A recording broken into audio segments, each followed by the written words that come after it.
Assalamualaikum warahmatullahi wabarakatuh. Perkenalkan, saya Dina Mustikaningrum SPMP, dosen program studi agroteknologi Fakultas Pertanian Universitas Sunan Bonang. Video ini saya buat sebagai kelengkapan persyaratan sertifikasi dosen tahun 2025, yaitu pernyataan diri dosen unjuk kerja Tridharma Perguruan Tinggi atau PDD UKT-PT di bidang pengajaran. Pada kesempatan kali ini, saya akan menampilkan sebuah video yang memperlihatkan proses pembelajaran yang meliputi 3 aspek, yaitu delivery, interaction, dan assessment. Di program studi agroteknologi, saya mengampu beberapa mata kuliah, yaitu dasar-dasar ilmu tanah, kesuburan tanah, konservasi tanah dan air, agroklimatologi, pertanian terpadu berkelanjutan, dan metodologi penelitian. Kali ini saya akan menunjukkan proses pembelajaran pada mata kuliah pertanian terpadu berkelanjutan. Mata kuliah ini merupakan mata kuliah wajib berbobot 4 SKS yang diambil oleh mahasiswa semester 5 pada program studi agroteknologi. Mata kuliah ini memberikan pemahaman yang mendalam kepada mahasiswa mengenai sistem pertanian berkelanjutan, karakteristik, macam-macam sistem pertanian berkelanjutan, dan cara menilai serta merekomendasikan strategi pengelolaan pertanian berkelanjutan. Adapun capaian pembelajaran lulusan, yaitu CPL 1, mampu menerapkan etika berlandaskan norma agama, hukum, dan sosial, serta nilai-nilai luhur budaya bangsa, khususnya dalam profesi di bidang agroteknologi. Capaian pembelajaran lulusan kedua, mahasiswa memiliki kemampuan belajar sepanjang hayat untuk mengembangkan profesionalitas di bidang agroteknologi. CPL 3 memiliki pengetahuan agroteknologi, khususnya sistem produksi tanaman berbasis prinsip pertanian berkelanjutan dan pemanfaatan sumber daya lokal. CPL 4 mampu menerapkan teknologi produksi tanaman yang adaptif terhadap perkembangan era industri 4.0 berdasarkan pengetahuan agroteknologi dan prinsip pertanian berkelanjutan. Setelah mengambil mata kuliah ini, mahasiswa diharapkan memiliki kemampuan mengetahui dan menguasai prinsip sistem pertanian berkelanjutan, mampu merancang teknik pertanian terpadu berbasis sistem pertanian berkelanjutan, mampu menerapkan sistem pertanian berkelanjutan yang efektif dan efisien sebagai praktik pertanian yang baik atau good agricultural practices. Dan yang terakhir, mampu merekomendasikan best management practices dalam sistem produksi tanaman yang memperhatikan aspek ekologi, ekonomi, dan sosial.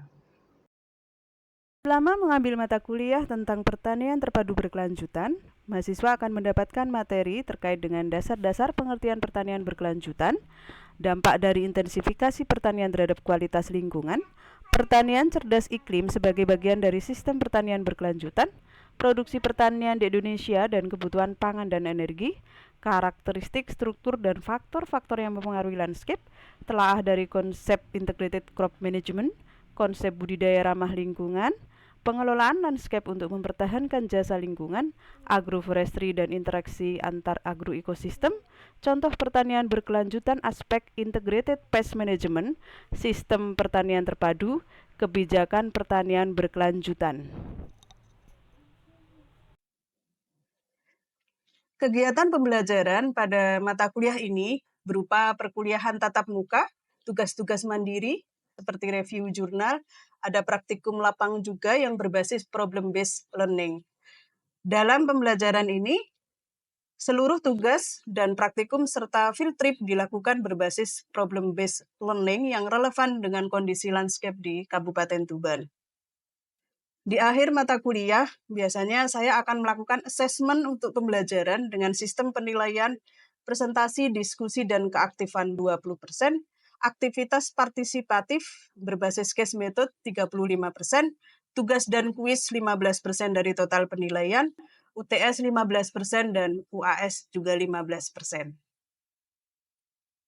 Berikut ini adalah contoh proses pembelajaran tatap muka bersama mahasiswa untuk perkuliahan Sistem Pertanian Berkelanjutan dengan topik bahasan tentang pertanian cerdas iklim atau Climate Smart Agriculture sebagai bagian dari pertanian berkelanjutan.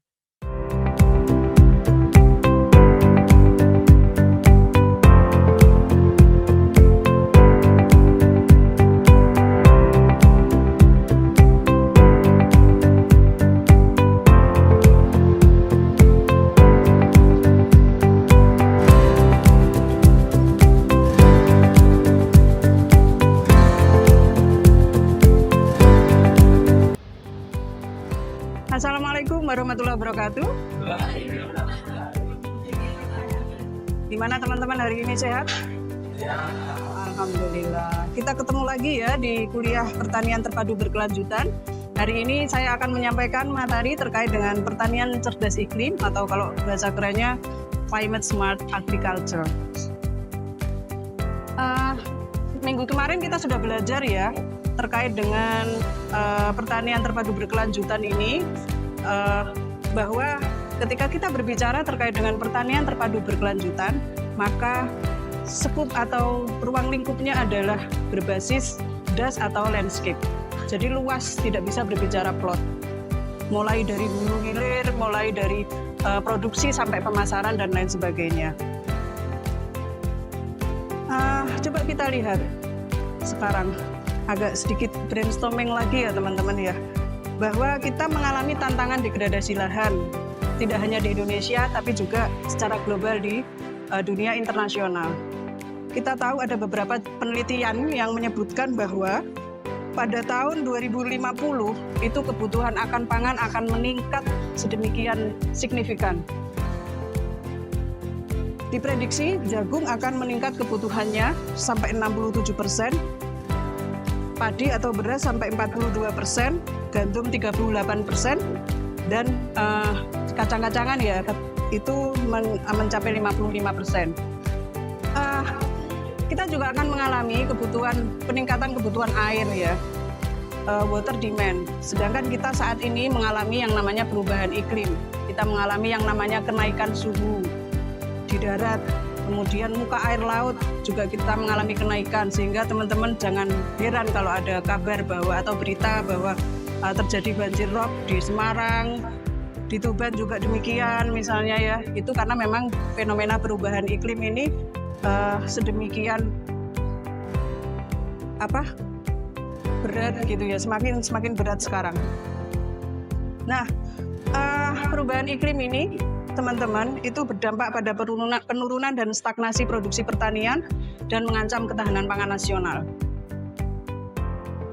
Mau tidak mau kita harus beradaptasi, kita harus tangguh, kita harus tahan, atau kita harus menjadi resilience ya. Nah, salah satu yang harus kita lakukan adalah menerapkan yang namanya Climate Smart Agriculture atau pertanian cerdas iklim. Ada 3 komponen penting di dalam Climate Smart Agriculture ini. Yang pertama adalah bagaimana pertanian itu tetap menghasilkan produksi, petani tetap mendapatkan pendapatan yang berkelanjutan, tidak merugi. Seperti yang berita akhir-akhir ini ya teman-teman, viral ya, Pelumpang ya, banjir. Berapa hektar itu tidak bisa ditanami, bukan tidak bisa panen, tidak bisa ditanami.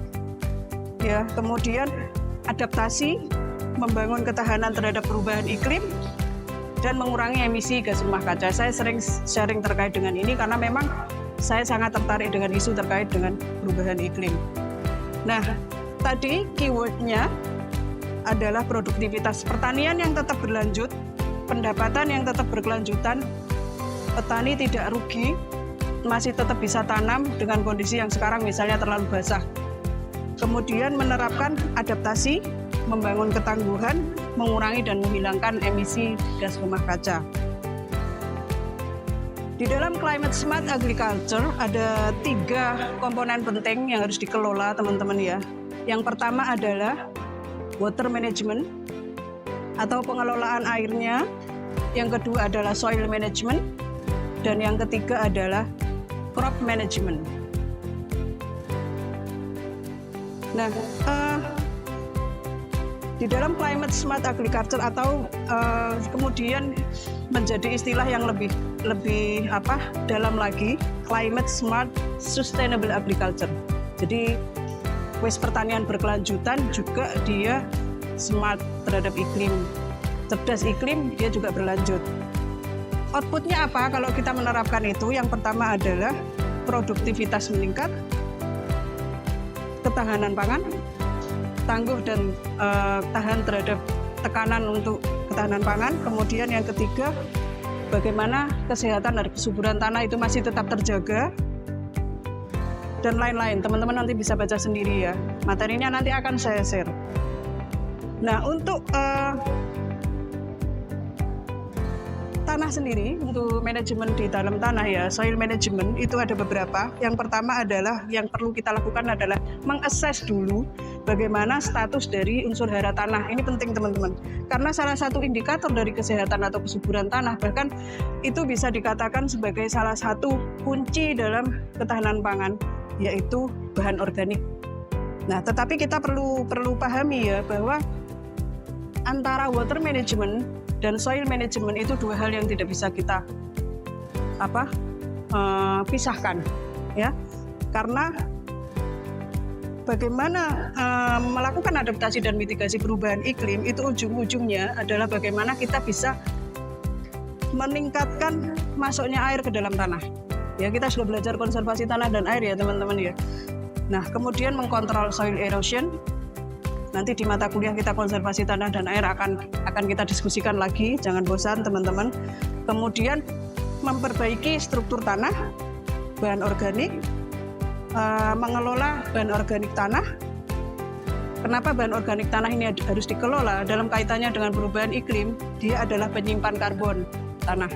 Oke. Kemudian bagaimana kita bisa meningkatkan nutrien manajemen atau pengelolaan unsur hara.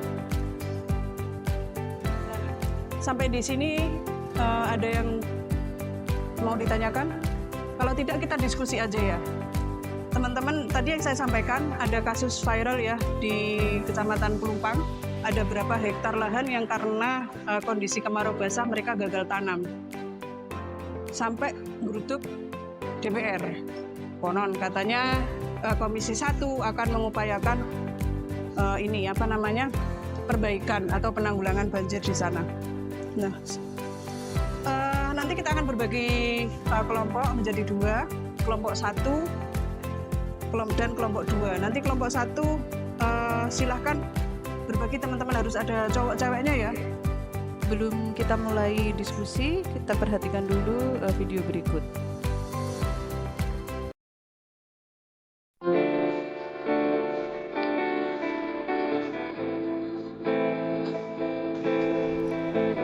Nah, ini yang kemarin saya cerita ya, petani di Kecamatan Pelumpang ini menjerit-jerit karena lahan yang biasanya mereka tanami di musim kemarau sekarang dalam kondisi yang basah sepenuhnya, sehingga mereka tidak bisa tanam. Nah, sampai mereka harus duduk ke DPR. Dan ini benar-benar baru ya teman-teman. Silakan teman-teman nanti kaji dalam diskusinya. Video dan foto ini saya ambil dari beberapa media massa lokal di Kabupaten Tuban. Nah, silahkan yang kelompok 1 nanti diskusi terkait water management.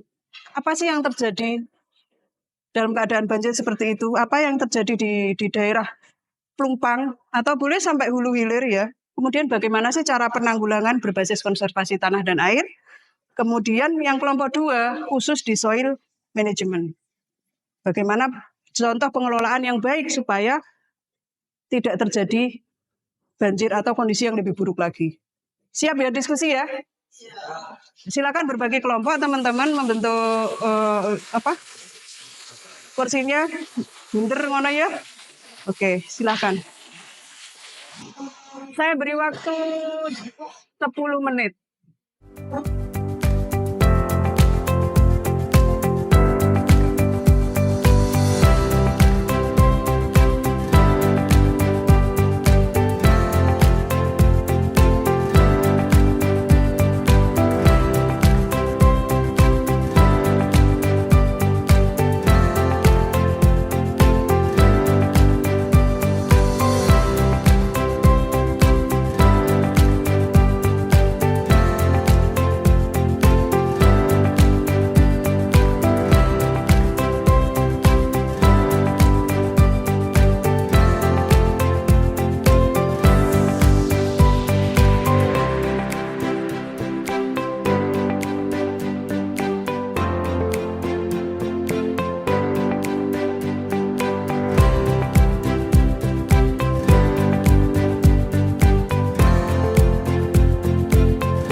sudah ya diskusinya ya.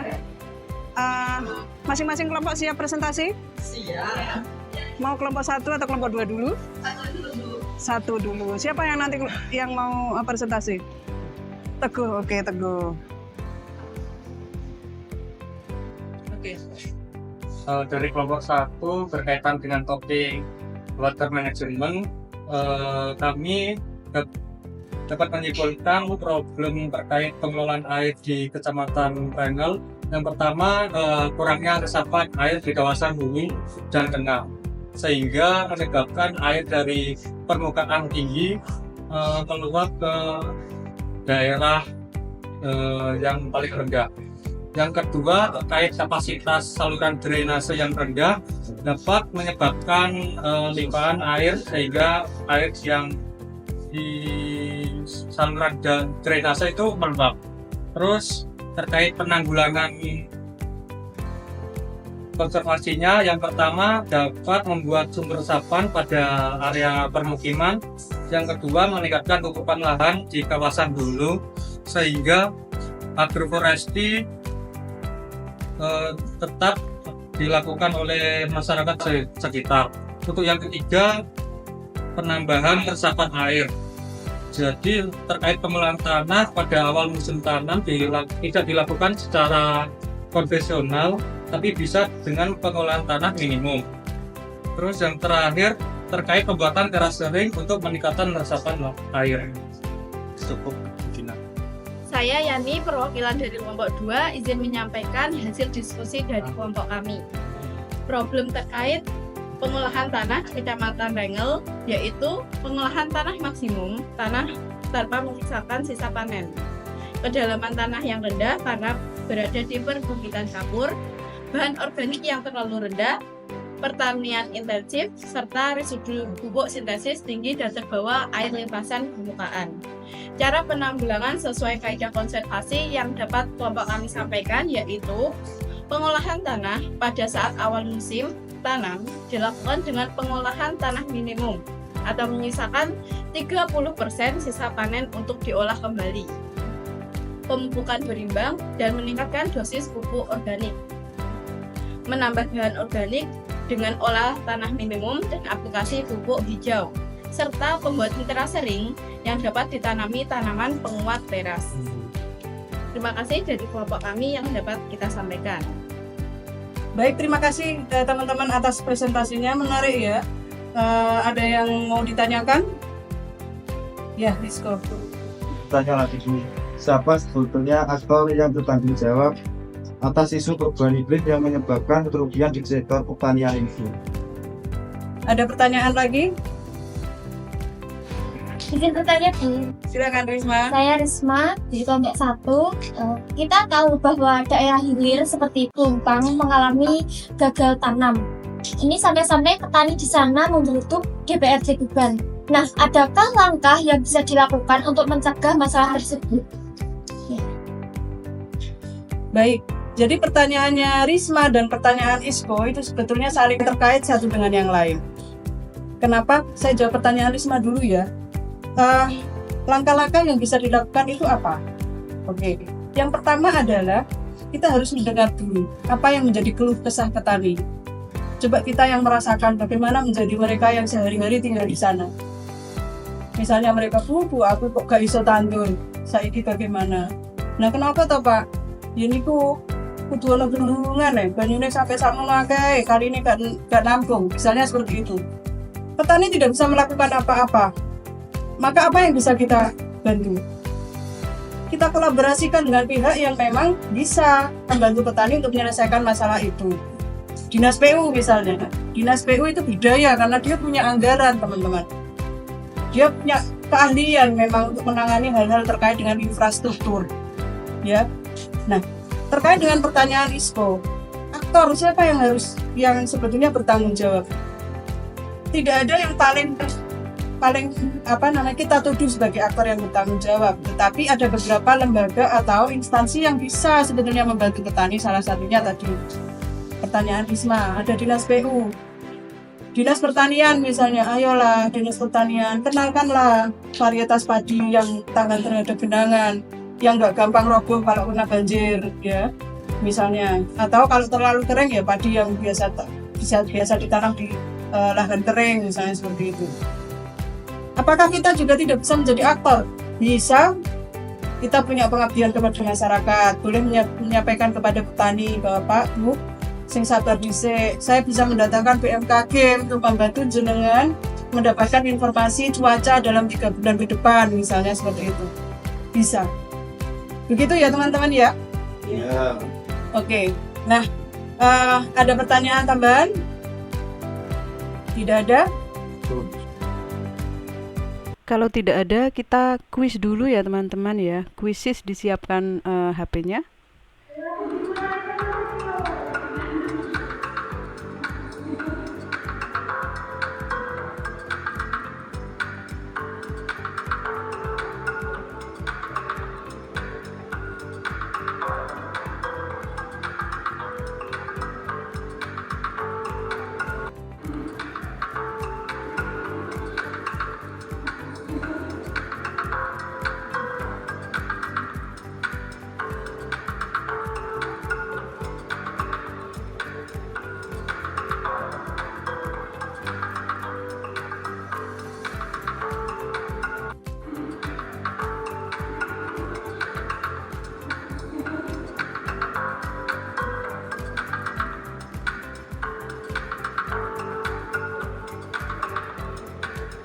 Baik, sudah semua ikut kuis ya teman-teman ya. Kelihatannya kok pertanyaan keempat ya yang banyak salah ya. Nanti coba saya rekap dulu, kita akan bahas minggu depan ya. Kalau ada misalnya teman-teman unek-unek dan lain sebagainya bisa disampaikan di pertemuan minggu depan. Kita akhiri perkuliahan kita pada hari ini. Terima kasih. Semoga teman-teman senantiasa sehat. Wassalamualaikum warahmatullahi wabarakatuh. Waalaikumsalam warahmatullahi wabarakatuh.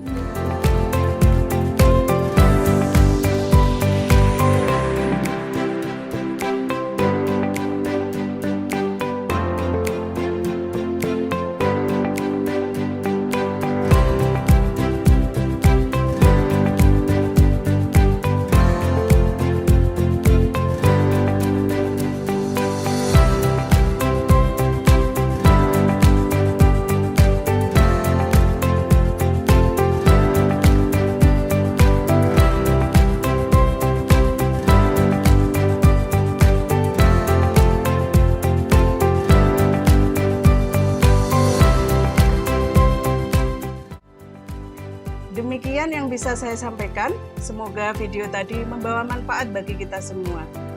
Akhirul kalam, wassalamualaikum warahmatullahi wabarakatuh.